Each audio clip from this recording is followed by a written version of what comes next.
Hoje eu vou conversar com o Otávio Vieira. Ele fez, sempre pela Unicamp, que é a universidade aqui de Barão Geraldo, em Campinas, onde eu moro, aqui perto. Ele fez filosofia na graduação, no mestrado e está fazendo no doutorado. O objeto de pesquisa dele sempre foi no campo da filosofia. Mas a conversa prévia que eu tive com ele, que é uma prosa que eu tenho antes de começar a gravar, ele contou um caso engraçado, rapaz. É do Nicolau Maquiavel. O Maquiavel, ele era... eu vou voltar a falar sobre isso, a conversar sobre isso na entrevista com ele, mas ele era uma espécie de vice-chanceler, um segundo embaixador, era o cargo que ele tinha em Florença, que era, na época, ali no Renascimento, final do século XV, início do XVI, uma cidade-estado, como era muito comum naquele tempo. Mas e ele era funcionário da cidade-estado, ou do governo, do governo de Florença. E todas as cartas que ele escrevia, isso que eu achei muito engraçado, que ele escrevia para relatar o trabalho dele enquanto embaixador, ele terminava as cartas sempre pedindo mais recursos, pedindo dinheiro. Eu fiquei imaginando o cara recebendo as cartas e pensando, pô, esse cara é um pidão, mais uma vez está pedindo dinheiro. Ou o Maquiavel, ele era um gastão, gastava demais, ou ele era um mau administrador das finanças, ou a verba que ele tinha lá devia ser muito baixa. Mas não deixa de ser um prato cheio para humoristas, quando falarem do Maquiavel. Mas o que me atraiu muito na pesquisa de doutorado do Otávio foi um outro lado do Maquiavel. Quase todos nós, né, o grande público, assim, e eu me incluo nessa turma que acaba lendo somente O Príncipe, que é a obra mais conhecida dele, que, aliás, foi uma obra póstuma e que foi, desculpe a expressão, sacaneada por um religioso inglês que detonou a obra e sujou o nome do Maquiavel ao longo do tempo, passando só uma imagem, uma visão do Maquiavel lateral, absolutista, que tem no Príncipe ali. É questionável também, mas essa é uma visão, eu vou bater um papo sobre isso. O fato é que o Otávio está estendendo a leitura e mergulhando em profundidade na obra do Maquiavel e trazendo um outro Maquiavel. Trazendo o Maquiavel que muitos consideram que foi um dos precursores da filosofia política, trazendo assim, eu não vou dar spoiler agora aqui, mas ele traz, vocês devem assistir até o final, buscar, assim, pegar a entrevista e ir até o final, para perceber como foi interessante a contribuição do Maquiavel para o pensamento das relações entre a sociedade e o poder público. Então, vamos conversar com o Otávio? Vamos bater um papo sobre esse Maquiavel que, de certa forma, era desconhecido até, ele vai comentar isso, eu vou perguntar, ele vai comentar, mais ou menos 1950, 1960, dentro da própria academia. Mas, de lá para cá, ele já é lido, já é observado de uma forma bem diferente, bem interessante. Vamos conversar com o Otávio, então.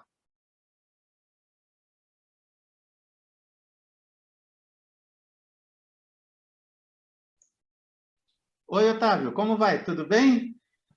Tudo certo, Deodato? Como você está? Tudo jóia, cara. Quer dizer que você está em Diadema. Se você sair rolando aí pela Imigrantes, você vai parar lá em Cubatão, em Santos, é isso? Pois é, o que me separa da praia, na verdade, é essa pandemia danada aí, que não está deixando a gente para lugar nenhum. Tá Mas bom. senão estava na praia, sim. Otávio, o pessoal que acompanha meu canal, a maior parte das pessoas que acompanham meu canal sabe que eu moro aqui em Barão Geraldo, no distrito de Barão Geraldo, onde você morou por 10 anos, do lado da Unicamp. E quando eu comecei a ter contato com a tua pesquisa de mestrado, com a sua tese do doutoramento que você está fazendo, eu fiquei extremamente curioso. Eu tive a impressão, e por favor, fique à vontade para me corrigir ou não, que você fala assim da academia, dos olhares da academia sobre o pensamento do Maquiavel, até mais ou menos 1950, e o pensamento acerca da obra dele depois de 1950. Eu estou certo ou estou errado em fazer essa pequena leitura das tuas pesquisas? Eu acho que seria uma maneira interessante de colocar onde eu me posiciono, Deodato. Eu acho que quando você fala, eu acho que até 1950, eu acho que a gente tem um pensamento já na medida, né, em que o meu estudo é sobre o Príncipe, mais especificamente, até 1950, a gente tem uma leitura que é a leitura muito forte principalmente do Friedrich Meineke, que tem uma ideia de atribuir ao Maquiavel uma ideia de razão de Estado, né, de um certo realismo político, né. Então, são as leituras, na verdade, que a gente tem em mente quando a gente lê a obra do Maquiavel, né? O Maquiavel enquanto, né, o professor do mal, né? O Maquiavel enquanto o filósofo da força, né? O teorista da força, né? Em 1950 você tem uma virada com o Hans Baron, né? Um historiador, né? Que reposiciona a obra do Maquiavel e começa a pensar ele enquanto um humanista cívico, né? No sentido de que ele, na verdade, é um defensor da República, né? Um defensor de uma ideia de liberdade republicana, né? Você coloca ele dentro dessa tradição florentina de defesa da República que se desenvolve lá nas comunas italianas, contra, né, um domínio das grandes monarquias, né, principalmente de Milão. Você tem um tipo de reavivamento ideológico, né, da República, do ideal de liberdade antigo nessas comunas, né, para se fortalecer contra essas outras forças de outras cidades que eram, né, principados, né?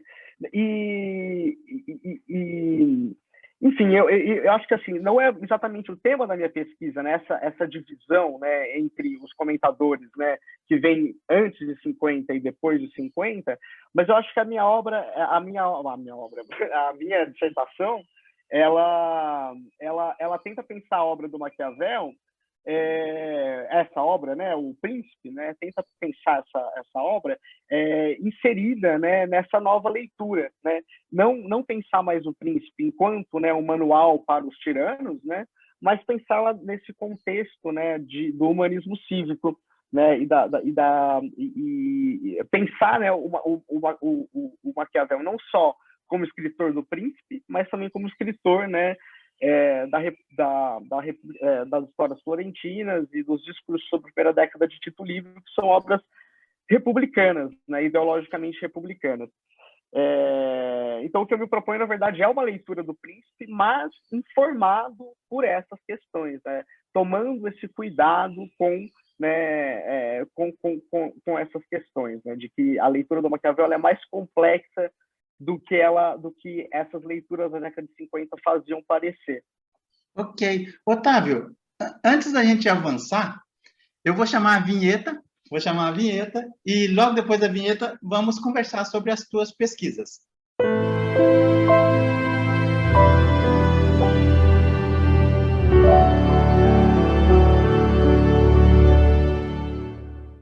Terminamos a primeira parte, a abertura, conversando um pouquinho sobre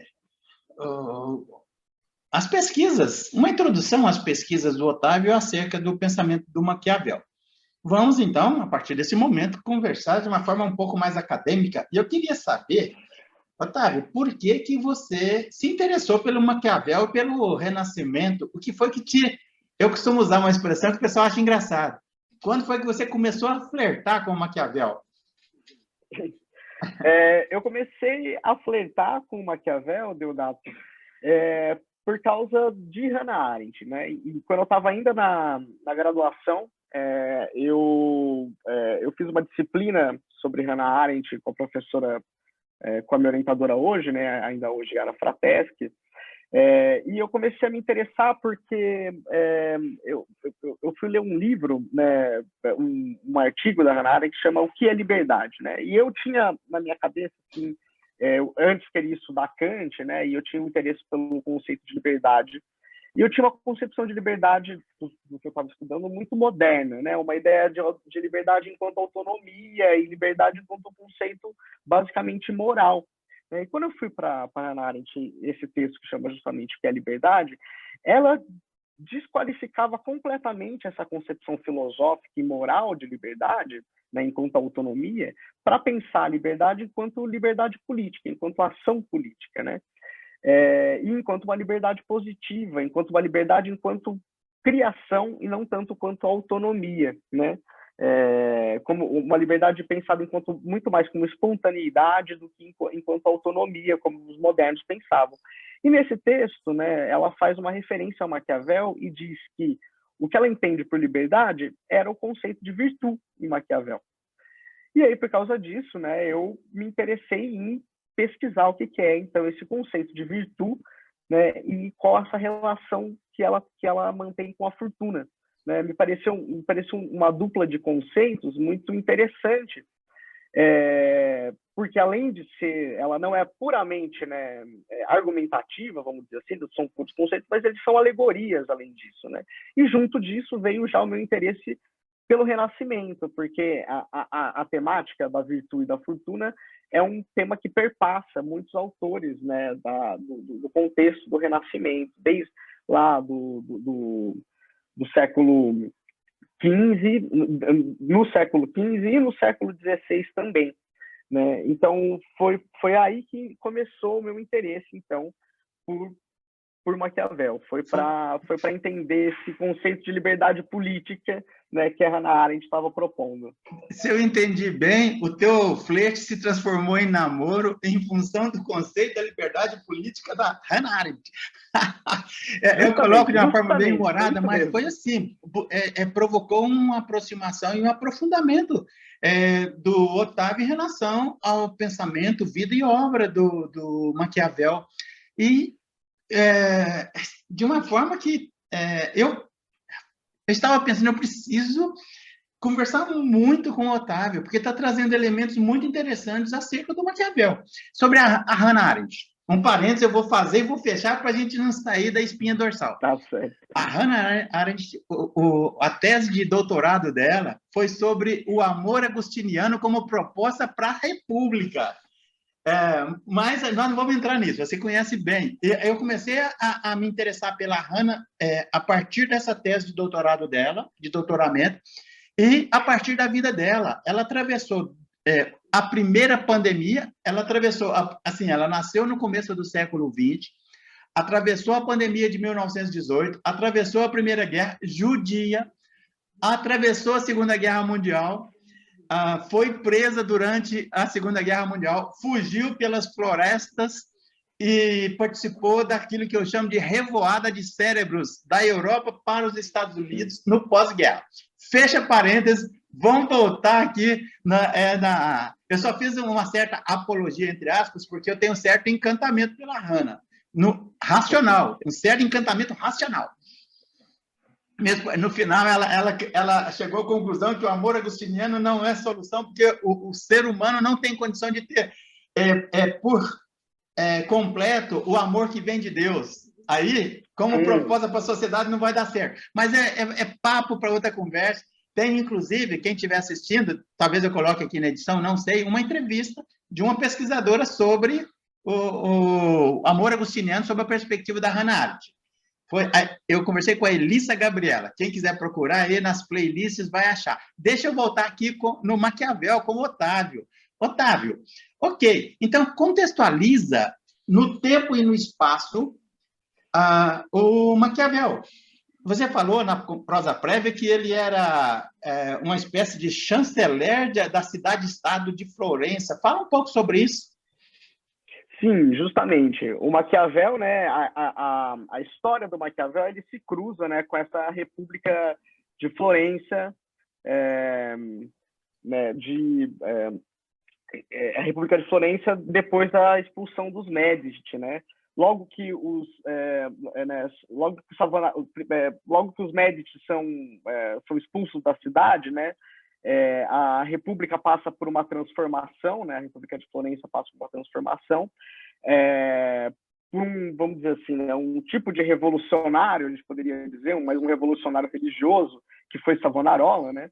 Que defendia, né, um governo largo, né, como eles diziam na época, né, uma democracia participativa, né, em que tudo era decidido pelo Conselho Grande, né, então ele consegue fazer esse movimento interno na cidade, que consegue expulsar, né, os médicos da cidade e instaurar esse governo largo. Mas logo, né, esse ideólogo, né, esse revolucionário, vamos dizer assim, né? Ele perde poder, e o Maquiavel tematiza essa questão no capítulo 6, né, do príncipe, né? E novos membros passam a governar essa República de Florença. Né? E é aí que começa a surgir tanto o Maquiavel quanto documentos mais específicos da vida do Maquiavel. Antes dele entrar para a vida pública, né? Antes dele ser aceito para a chancelaria, né, enquanto funcionário da República de Florença, a gente não tem muita documentação sobre a vida dele antes disso, né? Então, é interessante porque, agora retomando mesmo a Hannah Arendt, né, quando ela fala desse segundo nascimento da vida pública, né? É interessante que a gente só tem, né, à luz hoje, né, esse segundo nascimento do Maquiavel, que é quando ele primeiro ele faz parte do complô para derrubar, né, no certo sentido, um complô para derrubar o Savonarola, e logo depois ele é aceito por causa de um texto que ele escreve sobre como dominar algumas cidades, estados que estavam sob o domínio de Florença, né, que rebeldes o tempo todo. Ele escreve um texto que agrada muito, né, os novos representantes da cidade, né, e ele então é contratado enquanto funcionário. E ele ocupa na verdade, vários cargos, assim, né? E os dois principais dele, né, que renderam muitos textos, né, que renderam são as experiências do Maquiavel que renderam muito para sua própria teoria, foram as experiências enquanto chanceler, como você disse, né, enquanto o segundo chanceler, em que ele fazia um trabalho comum de um embaixador, né, em que ele era enviado, né, para as outras cidades, para as cortes, enfim, para defender, né, os interesses de Florença, né? E o outro, né, e daí de muitas dessas cartas, né, de chancelaria, de trocas de carta com a senhoria de Florença, muitas dessas experiências vão estar recolocadas no príncipe, né? E, por exemplo, né, lá no capítulo 3, se você lembra, tem, né, a questão do rei Luís XII, né, que toda aquela discussão, se você recupera as cartas de quando ele estava na corte do Luís XII, aquela discussão ela foi sendo colocada dia a dia naquelas cartas, as trocas de cartas com a senhoria. E a outra experiência dele foi quando ele tentou, né, organizar um exército de Florença, né, se utilizando, né, do campesinato de Florença, né, que ficava em volta de Florença, se utilizando dessa população que eram florentinos propriamente, para formarem aquele exército, porque a República de Florença, como era a tradição de muitas repúblicas ricas da época, né, repúblicas mercantis, vamos dizer assim, né, banqueiras, que era de contratar, né, exércitos privados, né? Mercenários, né? Os mercenários, justamente, os exércitos mercenários, as milícias mercenárias, né? Então,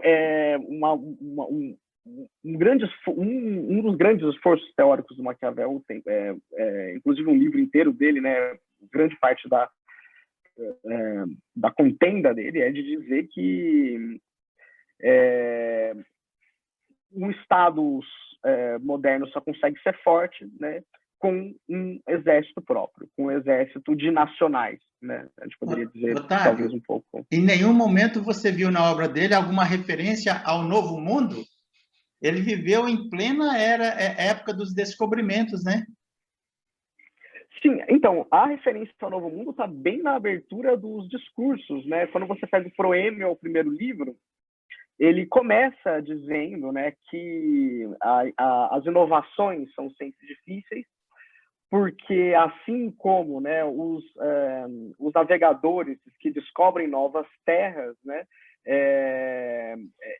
eles têm que desbravar os mares, enfim, eles têm a empreitada de uma inovação teórica, como ele queria propor, né, a empreitada de uma nova forma de ver as histórias da, da política, se comparariam a um trabalho de um navegador, pela dificuldade dessa inovação.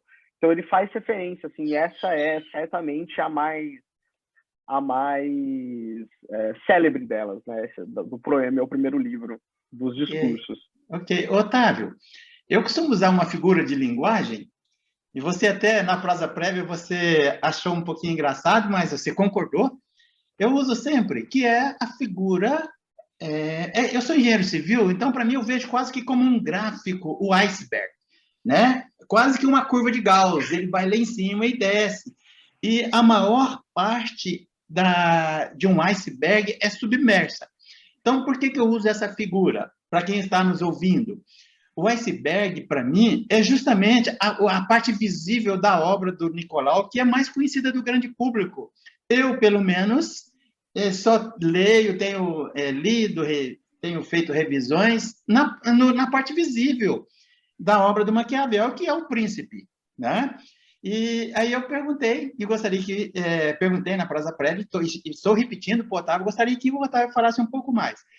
Nessa mineração, é outra expressão que eu uso, nessa arqueologia em relação à obra que não é visível do Maquiavel. Eu gostaria que você falasse, Otávio, o Maquiavel produziu muito, muito mais do que o Príncipe, foi isso? Então, Deodato, eu acho que a sua metáfora do iceberg para o Maquiavel, ela vem de uma maneira assim muito adequada, porque eu acho que é justamente isso que eu, pelo menos, tive essa experiência. Eu acho que muita gente tem essa experiência quando vai se aprofundando na obra do Maquiavel, justamente de que se trata de um iceberg gigantesco, né, submerso, né? E isso em vários sentidos, né? Eu acho que eu vou começar pelo sentido que você colocou da obra, né, dos próprios textos, né? Eu acho que isso já é um primeiro ponto. Eu acho que Maquiavel ele foi por muito tempo lido a partir só do Príncipe, né? E hoje a gente ainda tem descobertas da grandiosidade da obra do Maquiavel, né? Que para além das suas obras primas, né, que a gente poderia considerar que são 4, né? É o Príncipe, né, que certamente é a mais conhecida de todos por muito tempo, mas 3 outras obras também foram muito importantes, que é a Arte da Guerra, que foi publicado em vida, né? O Príncipe não foi publicado em vida. O Arte da Guerra foi a única obra publicada em vida em 1521. A História de Florença, né, que foi encomendada pelo Papa Clemente VI, se não estou enganado, e também, né, claro, os discursos da primeira década de Tito Livro, que é um livro que ele dedicou aos membros do Orti Oricelai, eu sempre tenho dificuldade para dizer esse nome, né, que é um grupo de aristocratas florentinos, né, humanistas, enfim, que faziam discussões de várias temáticas, né, nesses jardins aí da família Ruchelai. E ele escreve essa obra para justamente discutir com esses jovens, né, sobre um projeto de república e sobre a função da República Romana. Então, certo, mas para além dessas obras, dessas principais obras, você tem uma obra, né? Você tem primeiro, né? As obras, as cartas, né? De trabalho do Maquiavel, né? Que ele produziu durante, né, o seu trabalho na República de Florença, que são mais exploradas pela tradição também, mas uma coisa que não é explorada e hoje está sendo cada vez mais colocado em destaque, né? São os textos que não são propriamente políticos, diretamente políticos da obra de Maquiavel. Porque ele escreveu, né, teatros, né, ele escreveu poesia, né? Uma parte do meu estudo vai para esse campo sobre as poesias, né? Eu estudo, né, sobre a fortuna, esse poema sobre a fortuna, e também estou estudando um outro poema dele. O título seria O Burro mesmo, Lázaro, né? O Burro, né? Que é uma poesia, né? Em que ele se transforma em burro, né? O personagem se transforma em burro, e tem toda uma análise sobre a natureza humana, sobre a divisão do animal e do ser humano. Enfim, tem muitas discussões de caráter, né? Vamos dizer assim, literário e filológico, né? Claro que um viés político muito forte, mas que não é explorado ainda na obra de Maquiavel, né? É uma coisa que cada vez mais está sendo colocada em pauta. Eu recomendo... Otávio, desculpa te interromper, ele trocava correspondência com o poder público municipal enquanto chanceler? Sim, é justamente isso que é o conteúdo, que é o interesse, né, dos textos, dos legados e das cartas, né? De quando ele ainda não era um teórico político, mas ele era, né, um funcionário da República de Florença, né? São justamente essas cartas. Eu vou falar, eu acho que isso é muito interessante. Eu recomendo aqui um artigo, eu recomendo os artigos do Newton Binotto, né, que ele escreveu sobre os tempos de chancelaria do Maquiavel. Acho que são textos muito interessantes, escritos em português, de uma profundidade muito legal sobre esses legados, sobre essas cartas da chancelaria. Porque qual que é o jogo aqui, né? É que ele tinha que, ao mesmo tempo, convencer, né, os seus interlocutores nas cortes estrangeiras, né? A gente pode, e eu acho que o exemplo melhor de todos é o de Luís XII, né? Convenceu Luís XII a, né, favorecer Florença nas suas decisões. O Luís XII, ele era um rei com um poder gigantesco, um poder bélico impressionante para a época, né? Invadindo a Itália, né? Chegando na porta de Florença, porque ele queria chegar em Nápoles, né? Invadindo a Itália, descendo a Itália, devastando tudo, né? Então Maquiavel tinha que chegar lá e convencer o Luís XII a ser favorável à Florença, né? Nas suas decisões, né? O que não era um trabalho muito fácil. Ao mesmo tempo, ele tinha que convencer, porque já que a Florença era uma república, e uma república muito tumultuada, ele tinha que convencer, né, os seus interlocutores, que não eram uma pessoa só, mas um grupo de pessoas que tomavam decisões em grupos, convencer sobre a urgência das decisões que ele precisava tomar diante do Luís XII. Então você tinha, né, um grupo de cidadãos, né, amedrontados com uma invasão, que toma decisões medrosas o tempo todo, e você tem do outro lado um rei que está com todo o poder bélico a seu favor, e o que ele está interessado é em dinheiro e mais poder bélico para conseguir fazer as coisas que Florença não poderia oferecer. Então o Maquiavel tinha que convencer não só o Luís XII, mas ele tinha que convencer sobre as decisões certas a serem tomadas para a própria República. Então, dentro desse jogo, né, é que se forma, né, a capacidade argumentativa do Maquiavel, de ver a realidade dele. Então, a gente tinha falado na conversa prévia, acho que a gente vai retomar isso ainda. Você pergunta para mim, o Maquiavel, ele era um cientista, ele tinha um método científico lá dentro, nisso que consiste a racionalidade dele? Eu diria que não, porque eu acho que a objetividade da ciência, ela está numa objetividade transcendente, ela está numa objetividade de que eu consigo separar o meu, enquanto sujeito, um objeto separado. Isso para mim uma das essências da objetividade científica. O Maquiavel, ele busca uma objetividade de um outro tipo, é uma objetividade de uma transcendência fraca, porque o que ele tenta ver né, qual é a melhor posição entre dois lados opostos, entre Florença de um lado, entre os medrosos e tumultuados florentinos de um lado, e de outro lado um rei Luís XII que só pensa na força e em dinheiro, né? Então, dentre essas duas visões irracionais, como é que eu consigo trazer um ponto comum? Como é que eu consigo trazer algum tipo de resolução? É aí que vai se formando a objetividade do Maquiavel. Por isso que é tão importante esses textos anteriores, né? Esses textos dos tempos de chancelaria do Maquiavel. Otávio, e ele conseguiu dialogar com Luís XII? Não, eu acho que as cartas do Luís XII, eu acho que assim, eu fico pensando, eu fico assistindo Netflix, assim, eu fico pensando assim, nossa, seria muito legal se eles fizessem uma série só sobre essa sequência de cartas, né?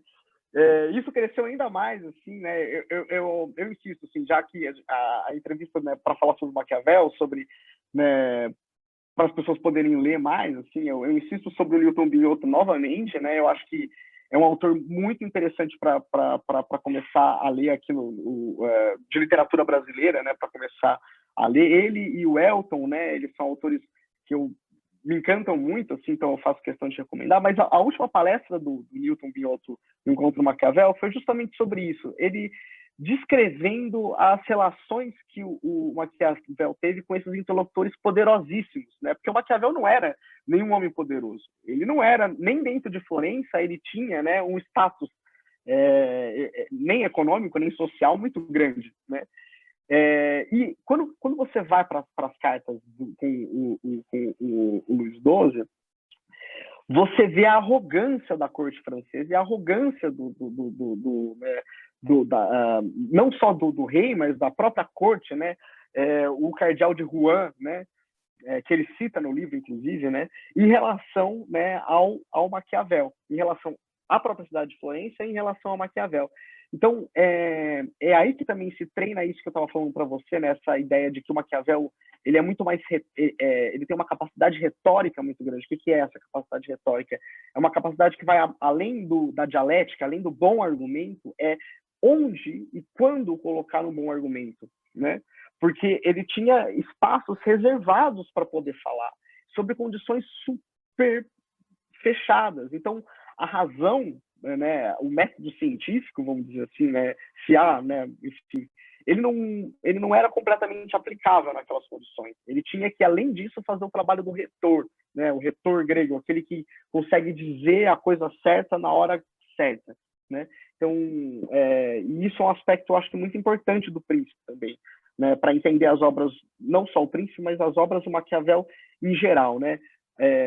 A verdade, como é que eu entendo a verdade efetiva, né? Eu acho que muitas pessoas entendem também isso dessa maneira, muitos autores entendem dessa maneira. O que é a verdade efetiva? Não se trata especificamente de um discurso da força ou de um discurso do realismo político. Não é assim que eu vejo a coisa. Se trata exatamente do efeito. É a verdade sobre os efeitos, né? É a ideia de que na política nada é verdade como na matemática ou como na filosofia, verdades eternas. Você só consegue dizer verdades contingentes, verdades de acordo com um certo contexto, com uma certa contingência. Então, isso se observa na obra do Maquiavel, no Príncipe e nos discursos principalmente, né? É uma lógica do paradoxo. O que é a lógica do paradoxo? Eu recomendo aqui os textos da Francesca Fedi para pensar sobre isso. A lógica do paradoxo é de que as afirmações do Maquiavel não seguem uma ordem demonstrativa. Não seguem... Ele tem muitas contradições, tem muitas verdades que são ditas e depois reconsideradas. Então, é sempre uma afirmação de uma verdade, depois uma reconsideração dessa verdade, depois uma recolocação dessa verdade sob uma outra perspectiva. Então, o texto funciona dessa maneira. Então, de novo, por isso que eu insisto com você, de que isso impede de que a gente possa dizer que ele é um cientista político, né? Essa atribuição do cientificismo ao Maquiavel. O tipo de objetividade dele é outro, né? Ok. Otávio, me fala uma coisa. No teu mestrado, você trabalhou com um recorte em cima do Príncipe, foi? Justamente. Foi com recorte em cima do Príncipe. Porque o meu interesse no mestrado foi o de porque como eu tinha dito, né, depois que eu saí da Hannah Arendt, eu quis estudar o conceito de virtude, né, e essa foi a minha iniciação científica, né, tentar entender, né, a relação virtude-fortuna, e aí para isso, inicialmente, eu fui para o capítulo 25 no Príncipe, especificamente, né, e aí eu fui para o capítulo 25 do Príncipe, e vi aquela, né, o famoso capítulo 25, aquele que ele diz, né, como enfrentar a fortuna, né, como enfrentar os golpes da fortuna, e se nós podemos fazer alguma coisa diante dela, né? Grosso modo é essa a questão, né? Colocada lá no capítulo 25. E aí o que eu me perguntei depois daquele capítulo foi de que, mas por quê? Né? Onde está incluso essa relação dentro do contexto do príncipe, né? E essa foi, então, o início do meu projeto, foi o meu projeto de mestrado, né?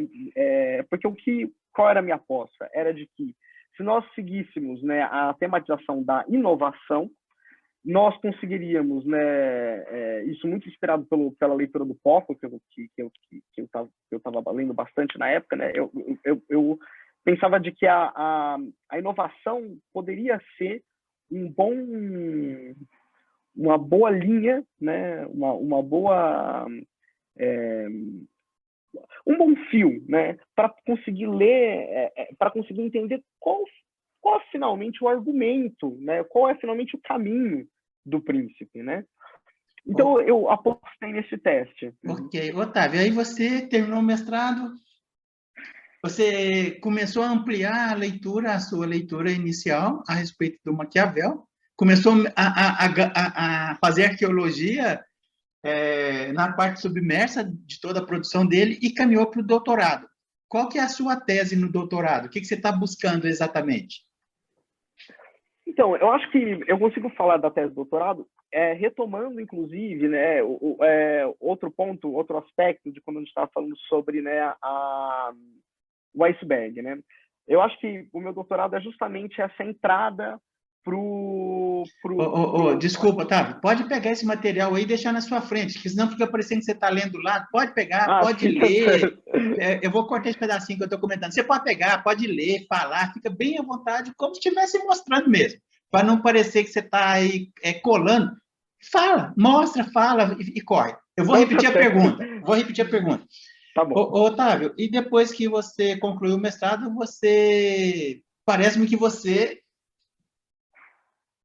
quis mergulhar em profundidade, fazer arqueologia em profundidade nas outras obras do Maquiavel e buscando algumas teses ou uma tese interessante. Fale um pouco sobre o doutorado. Então, eu acho que o doutorado, eu acho que essa questão das profundezas assim, que você está colocando, eu acho que é uma metáfora muito interessante novamente, porque eu acho que retoma aquela pergunta do iceberg, né? Eu acho que eu, na verdade, fui me aprofundando nesse iceberg, não só em relação às obras do Maquiavel, né? Porque o objetivo, na verdade, em relação à obra, é um caminho muito tradicional. Eu estou tentando ir para os discursos agora e para as histórias de Florença. Mas a abordagem que eu estou tentando trazer para o Maquiavel é isso que cada vez mais eu tenho me aprofundado, assim, né, sobre como essa a abordagem argumentativa do Maquiavel, ela é complexa e traz,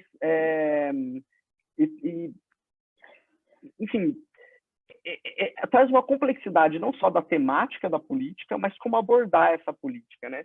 Porque o meu objetivo no doutorado agora é entender, né, a questão do conflito trazido na cidade, né, nas repúblicas, pela participação popular. O tema do meu doutorado é a questão da participação popular, né? O povo, né, enquanto agente popular nos discursos e nas histórias de Florença. Na verdade, vou me concentrar mais dentro dos discursos, né? Porque quando a gente vai para os discursos, eu comecei a observar que a abordagem que eu dei no Príncipe, no mestrado, ela tematizava muito a inovação, mas não tematizava uma outra questão que também está lá, que é a questão do conflito, né? E indo para os discursos, eu consigo abordar de maneira mais interessante a questão do conflito. E o que é essa questão do conflito? É uma afirmação muito célebre do Maquiavel, que diz que, né, em toda cidade, né, em todo o corpo político, né, enfim, você tem dois humores, né, cuja, né, a disputa, a desunião entre esses humores, né, o embate entre esses dois humores, ele não se resolve, isso é interessante de observar, ele não se resolve, não, ele não se resolve para gerar, não, ele gera, né, dentro da cidade, ou principado, ou república, ou república liberdade, né, ou licença, né? O que ele quer dizer com isso? Né? A licença é a dissolução da cidade. O principado é uma forma de governo a república é uma outra forma de governo. Ele está afirmando que o conflito ele permanece, seja no momento de destruição, na licença, seja na formação de um governo. Então, aí retomando aquela questão de Hobbes que a gente tinha trazido lá, o que faz o estado do Hobbes nascer, né? Bom, claro, colocando aqui a minha humilde opinião sobre Hobbes, que não é o autor que eu estudo, mas como eu entendo que o estado do Hobbes nasce, ele nasce depois do pacto. E o pacto é um pacto de consentimento, né? Ele necessita do consentimento, ele necessita da cessação do conflito, né? Você precisa acabar com o conflito. Todos precisam renegar a sua liberdade individual, né? A sua liberdade natural, e consentir a servir ao poder central. E aí sim está fundado o Estado, né? Por Maquiavel, não.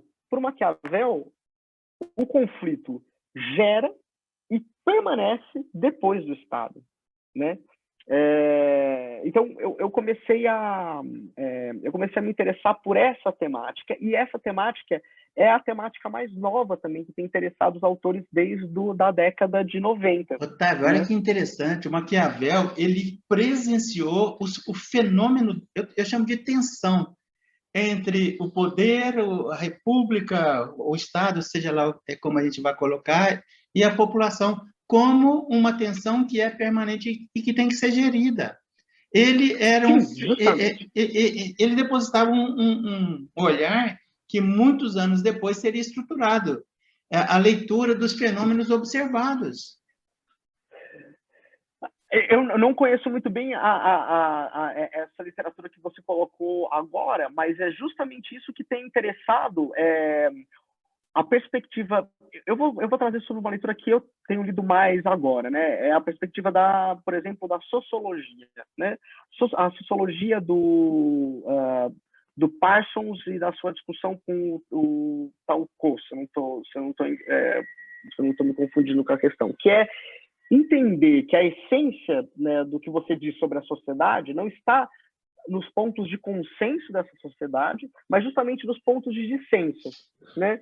E o Maquiavel entra nessa literatura com uma força muito forte. Então, Claude Lefort, na França, né, quando ele vai discutir com essa sociologia do dissenso americana, ele traz como armamento dele, né, uma exegese do Maquiavel, né? E junto disso, né, por que o Maquiavel é a ponta do iceberg e está se mostrando cada vez mais, e é um momento interessantíssimo para estudar Maquiavel. Porque, né, o Maquiavel, desde da década de 60, vem sendo utilizado para dar respostas para questões contemporâneas, questões extremamente contemporâneas. São duas delas, né, que eu acho que são importantes ser trazidas. A questão da disputa do liberalismo e do republicanismo, né? E muitas vezes quanto essas concepções de política podem se misturar ou não, né? E em que medida a história da Revolução Americana está ligada a um republicanismo ou a um liberalismo, né? Então você tem na década de 70 autores como Pocock, como Skinner, o Quentin Skinner, né? Tentando repensar as fundações da Revolução Americana, não mais numa base liberal, mas tentando trazer o que eles chamaram de uma tradição subterrânea do republicanismo, né? Mostrar que esses autores, né, que os pais fundadores, eles tinham uma base do republicanismo cívico muito forte, eles tinham uma leitura muito forte, um ideal regulador vindo de lá com contundência, né, vindo do humanismo cívico do Renascimento. né? E, do outro lado, e aí com isso você não é só uma disputa histórica, né, mas é uma disputa de teoria política mesmo, porque você começa a pensar o conceito de liberdade política, repensar o conceito de liberdade política de uma maneira diferente da liberdade liberal, né? Inclusive o título do Skinner, do primeiro livro do Skinner, muito famoso, inclusive, chama Liberdade antes do liberalismo, né? O que é o conceito de liberdade antes do liberalismo, né?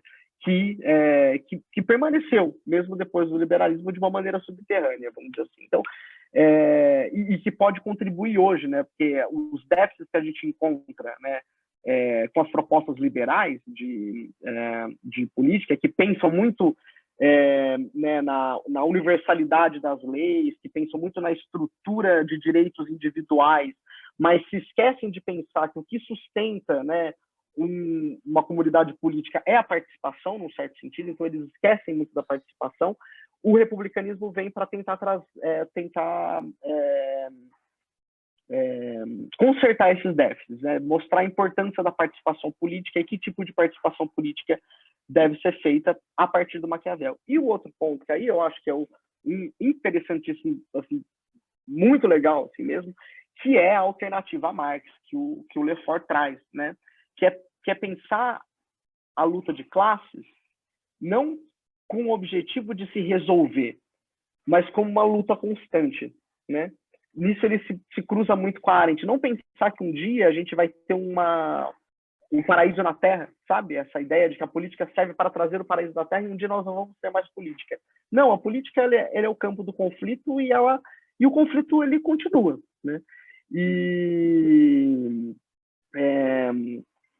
Então é por isso que hoje em dia estudar Maquiavel hoje em dia ainda, e isso ainda está trazendo cada vez mais disputas. Hoje em dia você tem um Maquiavel democrático, que eu acho que é uma questão interessante de se estudar. Então eu acho que essa ponta do iceberg, ela está, sei lá, a água tá baixando, a gente está vendo esse momento de estudar Maquiavel é um momento super propício. Você tem uma discussão muito forte, em voga nesse momento, né, sobre vários problemas políticos sendo colocados, né? Só um último ponto para colocar é que, explicando sobre o meu doutorado, porque o que eu pretendo chegar na minha questão do conflito, né, é mostrar uma coisa que eu já estou falando com você aqui há um bom tempo, é mostrar de que esse conflito ele tem um aspecto não só temático, né? Ele não só tematiza, eu acho que o Maquiavel ele não só tematiza o conflito, né? Os tumultos entre os grandes e o povo, né? Mas ele se utiliza de uma teoria política que é ela mesma conflitual, né? Então, e para mostrar isso, onde é que eu estou atacando? Tem uma disputa hoje em dia entre esses filósofos, esses intérpretes, né, que pensam na participação popular, em pensar, né, que como é que age o povo dentro da cidade. Alguns dizem que o povo age contra as leis e que a liberdade política que o Maquiavel está falando é da destruição da dominação constante, né, de tal maneira que a função do povo é de libertar, né, da dominação, né, seja ela das leis, seja ela de um tirano, né? Esses são os anti-institucionalistas. E, de outro lado, você tem, né, alguns autores que dizem que não, o povo ele tem uma função negativa de não ser dominado, mas ele tem que se positivar. E essa é a grande dificuldade do Maquiavel, essa é a grande questão da sociologia, como positivar o desejo de não ser dominado do povo, né? E o que eu tento mostrar é que as duas posições são plausíveis. E as duas posições podem ser plausíveis porque o próprio texto do Maquiavel funciona por paradoxos. Então, o posicionamento do povo, desse agente político povo, no Maquiavel, ele é ambíguo. E ele é propositalmente ambíguo. Porque eu acho que a gente não pode esperar, na verdade, não que a gente não pode esperar, eu acho que a gente tem muito mais a ganhar em ler na obra, em extrair da obra do Maquiavel, não modelos para resolver os nossos problemas teóricos contemporâneos. Eu acho que a gente tem que esperar trazer do Maquiavel os dilemas, como posicionar dilemas. É isso que o Maquiavel faz o tempo todo, ele posiciona dilemas, né? De tal maneira que o agente político, quando lê esses problemas posicionados, pode tomar a decisão da melhor maneira possível, né? Seja ele que agente político for, né? Não só o príncipe, né? Mas ele não vai te dizer, faça isso. Ele vai te dizer, olha, se você fizer isso, vai dar por esse lado. Se você fizer isso, vai dar por outro lado. E isso funciona no tratamento do povo também. O que ele está colocando lá é dizer, como é possível o poder popular? Essa a questão que coloca, que não se resolve, que é colocada, que eu acho nos discursos, como é possível e como é este poder popular, né? Não uma extração de modelo. Este é o poder popular. Este é como deve funcionar uma república, um governo largo. Não é isso que eu não acho que seja isso que o Maquiavel está preocupado primeiramente, mas em colocar justamente os dilemas envolvidos numa participação popular. Otávio, muito interessante. Eu gostaria de deixar um convite para você aqui. A gente está caminhando para o final, porque a gente, na internet, a gente trabalha também premido pelo tempo. E eu gostaria de deixar o convite para você. Quando você defender sua tese, lá no final, entre em contato comigo pelo WhatsApp e a gente vai voltar a conversar, tá bom? Eu queria te agradecer demais por trazer novas luzes sobre o pensamento do Maquiavel e trazer essa oportunidade para quem está nos assistindo aqui de ler outras obras além do Príncipe do Maquiavel. Um abração, muito obrigado pela disponibilidade. Deodato, muito obrigado. Eu queria também agradecer imensamente para você por ter feito esse convite. Eu acho muito importante a gente poder divulgar o trabalho, poder conversar com as pessoas. Eu estou com essa pesquisa na minha cabeça muito tá fulminante, então eu peço até um pouco de desculpas se eu acabei falando demais, se eu acabei colocando conteúdo demais, mas o que eu quero mesmo é que seja um convite, né, que eu consiga trazer pelo menos esse convite e trazer, assim, eu tentei colocar o mais inovador que eu posso fazer, porque eu acho que é um pouco chato de trazer aquele Maquiavel de sempre, aquele Maquiavel requentado, né, então eu tentei trazer o que eu estou vendo de mais novo, enfim, muito mais para instigar você e as pessoas que estão te assistindo. Eu espero que eu tenha conseguido fazer isso, né? Então, se eu não fui claro, se eu fui afobado, pelo menos eu espero que vocês tenham se cutucado de poder ir lá e pegar o livro, pegar outras obras do Maquiavel, pegar algumas referências que eu coloquei aqui. Eu acho que o mais importante é isso, a gente criar um grupo de pessoas que tem esse interesse comum, né? Então, muito obrigado pelo interesse, muito obrigado pela oportunidade mesmo de poder compartilhar isso. Eu acho o projeto que você está fazendo muito interessante. Obrigado mesmo, Deodato. Legal, Otávio. Eu te agradeço. Fica tranquilo, porque ficou muito claro e instigante. Você conseguiu passar, apesar do tempo curto, né? Você conseguiu passar claramente essa tensão, o paradoxo que move a gestão pública e a comunidade.